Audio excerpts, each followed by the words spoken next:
All right, let's dive in. This time we're looking at e-bikes for RV camping. Perfect for exploring all those amazing places you visit, right? Exactly. We've got a great article sent in by a listener. It's called Exploring the Great Outdoors with E-Bikes, a must-have for RV campers. From the Happy Hybrid Camper website, Uh, right? I think I've seen that one. yeah, that's the one. So by the end of this deep dive, our goal is to help you decide if an e-bike is something you should consider for your RV trips. We'll go way beyond just summarizing the article, though. We'll look at the pros and cons, specific e-bike types, all that good stuff. So the article calls e-bikes a game changer for RVing. I mean, who wouldn't want to just zip around effortlessly? Right, but there are other options. You could bring a scooter or even a small car. So why an e-bike? What makes them so special? I think it comes down to a few things, really. The range you get, how convenient they are, and they're eco-friendly. You don't get that with a gas scooter, for example. Good point. A scooter might be fine for a campground, but what about those longer distances? Exactly. Say there's a hiking trail 5 miles away or a cool little town you saw on a map. E-bike, no problem. And way easier to park than a car once you get there. Plus, you're not burning fuel or making a ton of noise like with a scooter. That's a big deal for a lot of RVers. For sure. Speaking of getting around, it's not just paved roads, right? I mean, what about exploring different types of terrain? Depending on the e-bike, you can absolutely go off-road, Hmm. handle hills, explore trails, things you just can't do with some of those other options. Okay, now I'm getting excited. I'm picturing myself cruising along some mountain trail. Sounds amazing. But hold on, wouldn't I need a completely different e-bike for that compared to, say, riding around a beach town? You're absolutely right. There are tons of e-bike types. Yeah. For those mountain trails, you'd want something rugged, something like, what's that popular one? Oh, you mean the... The Rad Rover. That's it, the Rad Rover 6 Plus. Big tires, full suspension, powerful motor. It can handle pretty much anything you throw at it. Rad Rover, okay. I'm making a note. But for a beach town, I'd want something a little more chill, I guess. For sure. More lightweight, comfortable for cruising, maybe the Aventon level. Mm-hmm. It's got a sleek design, nice riding position, Mm-hmm. but still enough power for those little beachside hills. This is all great, but let's get practical for a second. RVs are not known for having tons of extra space. Very true. Where do you even you an e-bike? That's a good point. And thankfully, a lot of e-bikes are designed with RVers in mind. Some are super compact, and some even fold up. Fold up, really? Yeah. You can just tuck it away in your cargo area, no problem. Yeah. Way easier than trying to fit in a scooter or towing a whole other vehicle. So storage is less of an issue than I thought, but what about maintenance? I'd rather spend my vacation relaxing than working on an engine. Oh, that's the best part. Compared to a gas engine, e-bike maintenance is practically nothing. No oil changes, no fiddling with spark plugs, just basic stuff like keeping the tires inflated and making sure the battery's charged. All right, you've convinced me on the practical side, but let's be honest. This is about more than just getting around. What do you mean? It's about enjoying the RV experience even more, right? Making it better, more fun. Absolutely. It's a whole different way to explore and have adventures. Imagine reaching those incredible views you wouldn't normally see, discovering hidden trails, exploring towns without parking hassles. All while getting some fresh air and exercise, too. Exactly. I'm sensing a theme here. E-bikes seem to fit perfectly with the whole RV lifestyle, don't they? They really do. There's even a part in the article about how e-bikes help you connect with other people while you're traveling. Oh yeah, that's a good one. How's that work? Well, think about it. On an e-bike, you're more approachable than if you're driving a car. You can chat with people, get recommendations from locals. You're more part of the community, I guess. Makes sense. It gets you out of that RV bubble and helps you meet people who share your love of the outdoors. I hadn't even thought about that. It's like a secret weapon for making friends on the road. And don't forget about the health benefits. Being outdoors, getting fresh air, some exercise, that does wonders for both your body and your mind. So true. And with an e-bike, you can choose how much effort you want to put in. One day you might want to just cruise. The next you're up for more of a workout. It's all about listening to your body and enjoying the ride. That flexibility is key, especially on a long trip where you might encounter different terrain or weather conditions. E-bikes really do work for everyone, no matter your fitness level. So we've talked about the range they offer, the convenience, how eco-friendly they are, storage, minimal maintenance. Sounds like the perfect RV accessory. It really does. But before anyone rushes out to buy one, there are a few important things to consider. Oh, definitely. Especially when it comes to safety and choosing the right e-bike for your specific needs. All right, hold that thought. We're going to take a quick break, but when we come back, we'll dive into those key considerations. So stay tuned. All right, we're back, and I'm ready to hear about those key considerations. You mentioned safety before the break, so let's start there.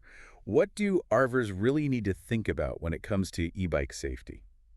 Well, you always want to be safe, of course, but it's especially important with e-bikes because they can go faster than regular bikes. Ah, that makes sense. So you got to be extra careful, especially in unfamiliar places. Exactly. You need to really pay attention to your surroundings and follow all the traffic laws, just like you would in a car. Okay, that makes sense. What about gear? Yeah, Helmets, I'm assuming? Anything else specific to e-bikes? a helmet is a must, absolutely, no matter what type of bike you're riding. And because you're likely to be riding in different light conditions, good lights and reflectors are super important for visibility. So people can see you. Yeah, some e-bikes come with lights already, right? A lot of them do, but having extra lights never hurts. It's always better to be safe than sorry, especially when you're sharing the road with cars and other vehicles. And speaking of sharing the road, what about different terrains? Does riding on, say, a mountain trail bring up different safety concerns than riding around a campground? It definitely does. If you're planning to go off-road, you need an e-bike that can handle it. That means the right tires, good suspension, and reliable brakes. And no matter where you're riding, always be on the lookout for obstacles, wildlife, and other riders. Good point. Okay, so safety's covered. Now let's move on to choosing the right e-bike. The article mentioned a few things to consider, but where do you even start? There are so many options out there. It can be overwhelming, I know, but it helps to break it down into a few categories. First, think about where you'll be riding and what kind of riding you'll be doing, mostly paved roads and bike paths. Or are you dreaming of hitting those mountain trails? Like we talked about before, you wouldn't want to take a beach cruiser off-road.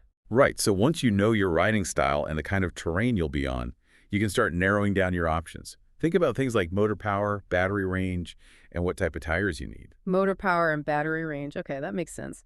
But tires. How big of a deal are those, really? Tires are more important than you might think. They can really affect how your bike handles, especially when it comes to traction, how comfortable the ride is, and overall stability.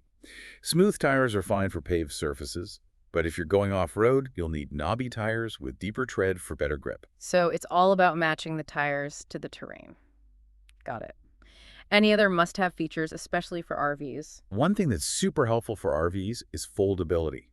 If storage space is an issue, a foldable e-bike can be a lifesaver. Just fold it up and tuck it away in your RV. I can see that being a game changer, especially for those with smaller RVs. Any other RV-specific features we should know about?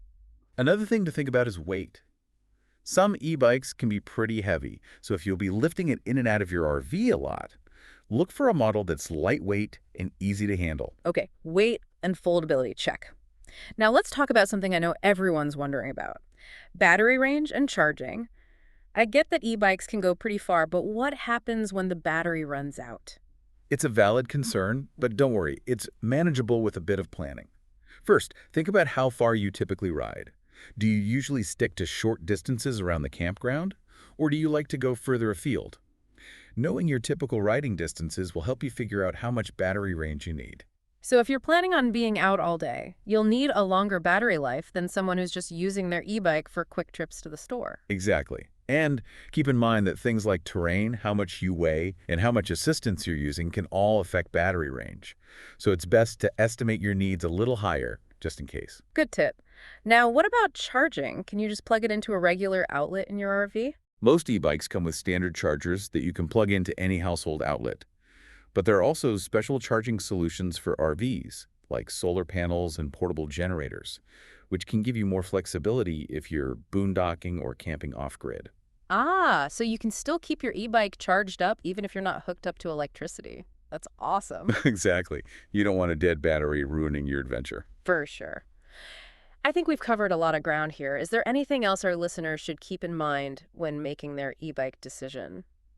I think the most important thing to remember is that an e-bike is an investment, both financially and in terms of how much enjoyment it can add to your RV trips. Take your time, do your research, and choose an e-bike that really fits your needs and what you want to get out of it. Awesome advice.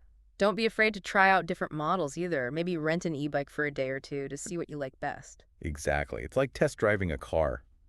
You want to make sure it's the right fit before you commit. Now that we've covered all the practical stuff, I want to shift gears a bit and talk about the impact of e-bikes on the RV community and campsite etiquette. It's something we haven't touched on yet, and I think it's an important part of the conversation. You're absolutely right. The growing popularity of e-bikes is definitely having an impact on the RV world, both good and bad. Okay, let's break that down. What are some of the positive impacts we're seeing? On the plus side, e-bikes are getting people out and exploring more, which is always a good thing. They're also a more active and eco-friendly way to enjoy the outdoors.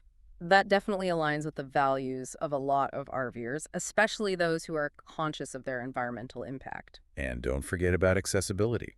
E-bikes make it easier for people of all ages and abilities to enjoy cycling, which opens up a whole new world of travel possibilities for RVers. That's fantastic. But you mentioned some downsides too. What kind of challenges are e-bikes bringing to the RV community? Well, one of the biggest challenges is the issue of space and etiquette. Campgrounds are already pretty crowded, and with more people bringing e-bikes along, it's creating competition for limited storage space and charging facilities. I can see that. And I imagine some RVers might be concerned about noise pollution or safety issues with e-bikes zipping around the campground. Those are valid concerns, and it's important to address them through clear guidelines and respectful behavior. Absolutely. So, what can RVers do to make sure e-bikes are integrated into the community in a way that's enjoyable and respectful for everyone? I think communication is key. Be aware of your surroundings, follow the campground rules, and be considerate of other campers. If you're riding an e-bike, be mindful of your speed and noise level, especially in quiet areas. Great advice. And if you're not sure about the rules or etiquette for e-bikes at a specific campground, just ask the staff. They're usually happy to provide guidance. Exactly. A little common sense and consideration go a long way in creating a harmonious camping environment for everyone. Love that. Consideration and common sense, those are definitely essential ingredients for a successful RV trip, whether you have an e-bike or not. Speaking of e-bikes, though, I'm curious about something. We've talked a lot about the practical aspects and etiquette, but what about the future? What are some of the trends you're seeing in e-bike technology that might be especially relevant to RVers? Ooh, that's a great question. There are some really exciting things happening in the world of e-bikes. One big trend is the integration of smart technology. Smart technology, you mean like GPS navigation and fitness tracking? Exactly. And we're even seeing things like theft prevention systems, remote diagnostics, and automatic assist adjustments based on the terrain and how you're riding. Wow, that sounds pretty futuristic. How would those features benefit RVers in particular? Well, imagine being able to plan your e-bike routes with turn-by-turn directions, track your mileage and how many calories you're burning, and even get alerts if someone tries to move your e-bike without your permission. That would be incredible. It would make exploring new places so much easier and safer. And I can definitely see the appeal of fitness tracking for a lot of RVers. For sure. And with those automatic assist adjustments, you could breeze through hills and headwinds, making your rides even more enjoyable. It sounds like e-bikes are only going to get smarter and more user-friendly as time goes on. They definitely are. And with the increasing demand for eco-friendly transportation options, I think we'll see even more innovations in the e-bike world, especially for specific groups like RVers. That's exciting to hear. I feel like we're just scratching the surface of what's possible with e-bikes and RV travel. Absolutely. That's what makes this whole topic so fascinating. It's constantly changing, and there's always something new to discover. Well, I'm ready to hit the open road and experience it all firsthand. But before I do, let's recap some of the key takeaways from our deep dive into e-bikes for RVers. Sounds like a plan. Let's make sure our listeners have all the info they need to make an informed decision. Okay, so first and foremost, e-bikes offer a unique blend of range, convenience, and eco-friendliness. That makes them a really strong contender compared to other RV transportation options. Exactly. And with so many different models available, you can find an e-bike that's perfect for your riding style, the terrain you'll be on, and how much storage space you have. Right. We talked about thinking about things like motor power, battery range, tire type, weight, and whether or not the e-bike folds up. And we can't forget about safety, both in terms of having the right gear and riding responsibly. We also talked about how e-bikes are impacting the RV community and how important it is to be considerate, communicate with others, and follow good etiquette. And last but not least, we explored some of the really cool advancements in e-bike technology. Things like smart features and automatic assist adjustments that can make the RVing experience even better. This has been an incredibly informative deep dive. I feel like I've learned so much, and I'm sure our listeners have too. Me too. And hopefully we've inspired some people to explore the world of e-bikes and see how they can enhance their RV adventures. Now, before we wrap up, I want to leave our listeners with one final thought to ponder. I love those final thought-provoking questions. Hit me with it. Okay, so given how popular e-bikes are becoming and how much potential they have to change the RV experience, what kind of impact do you think they'll have on the future of RV parks and campgrounds? Will we see things like dedicated e-bike trails, charging stations, and maybe even rental programs just for RVers? That's a fantastic question. It'll be interesting to see how things unfold in the next few years. As more and more RVers start using e-bikes, RV parks and campgrounds are going to have to adapt to keep up with the demand. Exactly. It's a really exciting time to be an RVer, and I can't wait to see how it all plays out. Me too. I encourage all our listeners to stay curious, stay informed, and most importantly, stay adventurous. Well said. That's all for this electrifying deep dive into e-bikes for RV campers. We hope you found this episode informative and inspiring. Until next time, happy trails. It's funny, we started out talking about e-bikes just for getting around a campground, but now we're talking about how they could change the whole RV world. Yeah, I guess so. Sometimes a simple invention can have a much bigger impact than you'd expect. It changes how we think about things. Like travel and recreation even. And for the listener who sent in that article, well, it's like a reminder that sometimes the most useful things can also be the most fun. A few years ago, if you told me e-bikes would be such a big deal for RVs, I probably wouldn't have believed you. Yeah. But they really do seem to be changing things. They connect you with nature, with other people, even with yourself in a way. It's about more than just getting from point A to point B. It's the journey, right? Not just the destination. And e-bikes, they really change that journey for the better. Exactly. So as our listener thinks about whether an e-bike is right for them, I hope they remember it's not just about the features and specs. It's about the experiences they want to have. What kind of trips do they dream of? What would make those trips even better? Maybe it's finally being able to bike up that mountain they've always wanted to see, or exploring a town without the hassle of finding parking. Or maybe it's just enjoying a beautiful bike ride, feeling the wind in your hair and taking in the scenery. Whatever it is, that's what should guide their decision. And hey, maybe the next time we do a deep dive, it'll be about all the amazing e-bike adventures our listeners have had. I would love that. That's a great idea. So on that note, I think it's time to wrap up this electrifying deep dive into the world of e-bikes for RVers. We hope you enjoyed it and learned some useful stuff along the way. If you did, be sure to subscribe so you don't miss any future episodes. And as always, thanks for joining us on this journey of exploration and discovery. Until next time, happy trails.